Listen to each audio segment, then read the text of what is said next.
ভারতের প্রেসক্রিপশন ছাড়া বাংলাদেশের মানুষের জন্য একটি কথা বলতে পারে না। আগামী নির্বাচনে জাতীয় পার্টিকে নিষিদ্ধ ঘোষণা করতে হবে।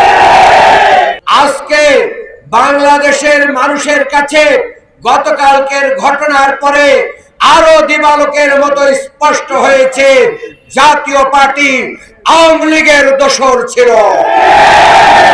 বাংলাদেশের প্রতিটা অবৈধ নির্বাচনের যে বৈধতা দানকারী সংগঠন, তার নাম হচ্ছে জাতীয় পার্টি। এদেরকে জাতীয় বেঈমান পার্টি বলা উচিত। এরা বাংলাদেশের মাটি এবং মানুষের জন্য রাজনীতি করে না। ওনাদের নেতারা বিদেশ থেকে এসে বলেন, আমি সব জানি, কিন্তু ভারতের নির্দেশ ছাড়া আমি বলতে পারছি না।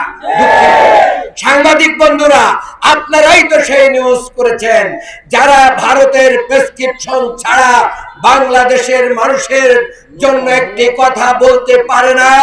আগামী নির্বাচনে জাতীয় পার্টিকে নিষিদ্ধ ঘোষণা করতে হবে। আমরা স্পষ্ট ভাবে দেখতে পাচ্ছি, 5ই আগস্টের পরে আওয়ামী লীগ বিভিন্ন নাম দিয়ে ফিরে আসার চেষ্টা করেছে। 71 প্রজন্ম মঞ্চ দিয়ে ফিরে আসার চেষ্টা করেছে। এই সবগুলোতে ব্যর্থ হয়ে এখন জাতীয় পার্টি আওয়ামী লীগের জাতীয় পার্টির নাম দিয়ে আওয়ামী লীগ ফেরার পায়তারা করছে।